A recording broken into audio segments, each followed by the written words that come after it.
Arratsaldeon eta ongi torrek izan zaitezte Hondarribiako EH Bildu antolatu duen prentsaurreko honetan. Prentsaurreko honen arrazoia 2015ko maiatzaren 24an egingo diren udal hauteskundeetan Hondarribiko EH Bilduk aurkeztuko den hautagaien zerrenda publiko egin eta zuei helaraztea da. Argi genuen hauteskunde hauetarako zerrenda buru bezala emakumezko bat nahi genuela.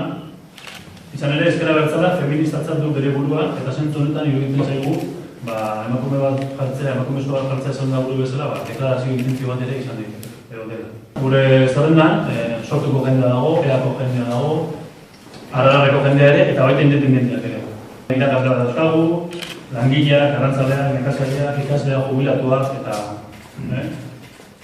nik uste dut lanbide guztiak ondo deskartua dela gure zerrendan eta horrek garrantzia eman genion. Zerrenda buru bezala, Lore Herriondo Korostola.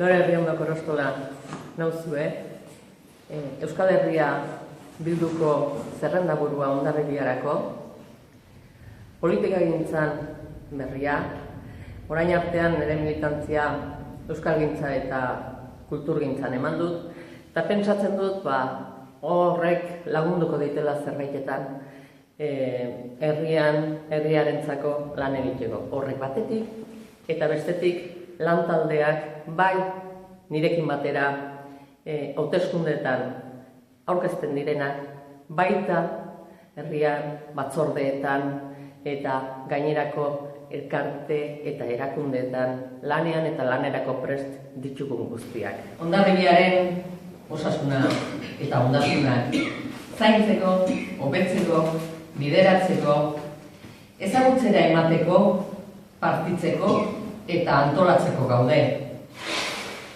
Eta zeintzuk diren ondasun horiek?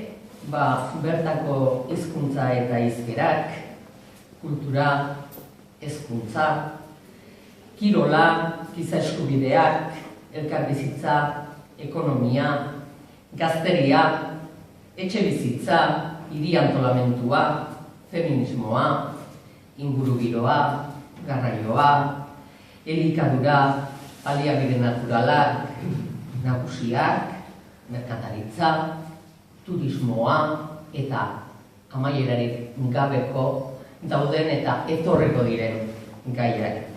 Izan ere, gure ustez, zer egin nahi dugun bezain garrantzitsua da, nola egin nahi dugun elkarrekin hoien uztardurak ematen baitu gure izaera politikoa.